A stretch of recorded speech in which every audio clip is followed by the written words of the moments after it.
The war was over, but the echoes of the Luftwaffe still lingered in the ruins of Europe. Once a symbol of technological power and strategic might, the German Air Force had fallen silent.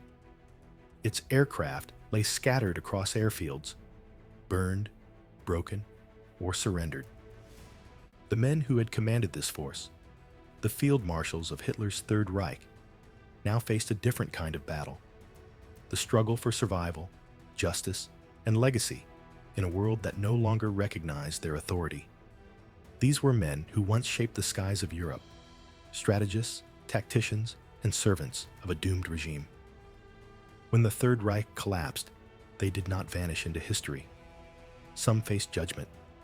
Others lived quietly in post-war obscurity. Each of them carried the shadow of decisions that changed millions of lives. If you find stories like these fascinating, make sure to like this video and subscribe. More untold chapters of history await. Erhard Milch was among the key architects of Germany's rearmament. As State Secretary in the Reich Ministry of Aviation, he transformed the Luftwaffe from a small clandestine force into one of the most formidable air powers in Europe by 1939. Milch managed production lines, coordinated industry, and drove an expansion that mirrored Germany's own ambitions. Yet even his origins carried controversy. Rumors that Milch's father was Jewish threatened his position in a regime obsessed with racial purity. It was Hermann Göring who intervened, fabricating documents that reclassified Milch as Aryan. This act of deception allowed him to remain in office and continue building Hitler's air armada. Milch's efficiency was unquestionable. Under his management, aircraft production doubled between 1942 and 1943. But as the Luftwaffe faltered on the Eastern Front and failed to protect German cities from Allied bombers, his influence waned. In 1944, after clashing with Goring, Milch was forced to resign. Captured by British forces in May 1945, he stood trial at Nuremberg 2 years later. Convicted of war crimes and crimes against humanity, Milch received a life sentence later reduced to 15 years.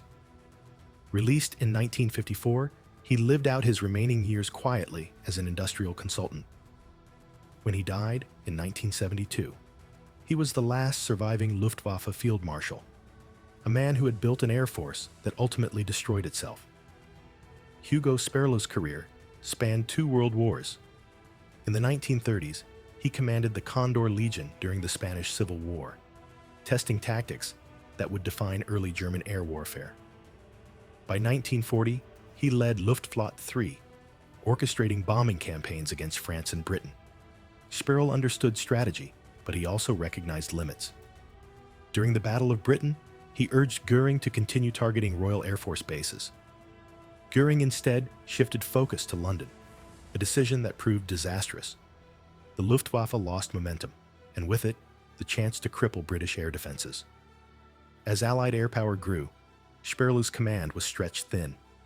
By the time of D-Day, his forces were outnumbered and under-resourced. When Paris fell in 1944, Sperrle's headquarters barely escaped capture. Hitler accused his men of desertion, holding Sperrle responsible for failure. At the High Command trial in Nuremberg, Sperrle was acquitted of all charges, a rare outcome among senior officers. Historians continue to debate his role: a capable commander undone by impossible circumstances, or a loyal servant of a flawed system. After his acquittal, Sperrle lived quietly in Munich until his death in 1953. Albert Kesselring was not merely a commander, he was a strategist who shaped the Mediterranean campaign. As the Luftwaffe's field marshal in Italy, he used geography as his greatest weapon. From 1943 onward, his defensive lines slowed Allied advances for nearly 2 years, earning him respect even among his enemies. Yet Kesselring's legacy was stained by tragedy. In 1944, 335 Italian civilians were executed at the Ardeatine Caves in reprisal for a partisan attack. After the war, he was tried and sentenced to death for war crimes. The sentence was later commuted to life imprisonment, sparking intense debate in both Italy and Germany. Kesselring spent only 5 years in prison. Released in 1952, he published his memoirs, A Soldier to the Last Day, asserting that he had fought a clean war. Many viewed this as denial. Others saw it as the testimony of a professional soldier grappling with defeat. Until his death in 1960, Kesselring remained active in veterans organizations, a symbol of the enduring complexity of military honor in a defeated nation. Wolfram von Richthofen, cousin of the legendary Red Baron, carried the family legacy into the Second World War. A brilliant tactician, he refined the art of close air support, coordinating bombers and fighters to devastating effect. His methods in the Spanish Civil War and early Blitzkrieg campaigns changed modern warfare, proving how air and ground forces could operate as one. But his innovations also revealed the limits of air power. At Stalingrad, Richthofen commanded the airlift to resupply the encircled Sixth Army. The effort failed catastrophically. Logistics and weather overwhelmed even his expertise. The Luftwaffe could not deliver victory from the sky alone. By late 1944, illness overtook him.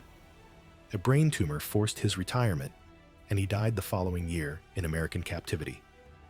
Because he passed away before post-war trials began, Richthofen never faced legal judgment. His name remains tied to both the genius and the hubris of early air warfare, a pioneer whose ideas outlived the empire he served. In April 1945, as Berlin collapsed, Hitler summoned General Robert von Greim to the bunker. The Luftwaffe was in ruins, its airfields captured or destroyed.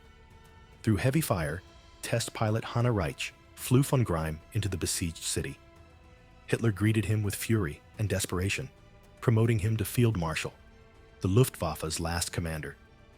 His mission was hopeless. The Air Force he inherited existed mostly on paper. Days later, Hitler ordered von Greim to arrest Heinrich Himmler for alleged treason. Before that could happen, Hitler took his own life. Captured by American troops soon after, von Greim was consumed by humiliation and despair. On May 24, 1945, he ended his life in custody. His brief, tragic tenure encapsulated the final disintegration of the Luftwaffe, a force once conceived as invincible, reduced to symbol and memory. No figure embodied the Luftwaffe more than Hermann Göring.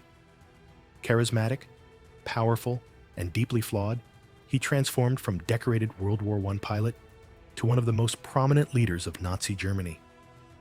As commander-in-chief of the Luftwaffe, Göring wielded enormous influence until his failures became too great to ignore. The Battle of Britain marked the turning point.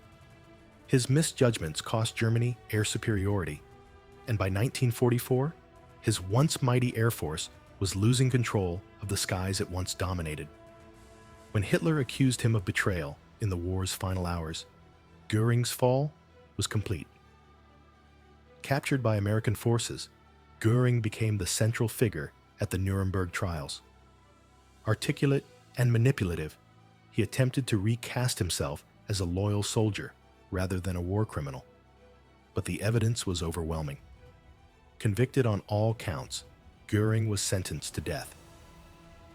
On the eve of his execution, he took his own life with a cyanide capsule, a final act of control in a life defined by ambition and vanity. The story of the Luftwaffe field marshals is not one of glory, but of consequence. They were men shaped by an age of extremes, technological innovation entwined with moral collapse. Each made decisions under the banner of duty, yet history judges them not by intent, but by impact. Their post-war fates remind us that power fades, but accountability endures. The skies they once ruled now carry only the echoes of their ambitions. In the end, the Luftwaffe's legacy is neither triumph nor tragedy alone. It is a testament to how knowledge, skill, and discipline can be bent to destructive ends when unmoored from conscience. If you enjoyed this story, like, subscribe, and turn on notifications so you never miss a new journey through the hidden corners of history.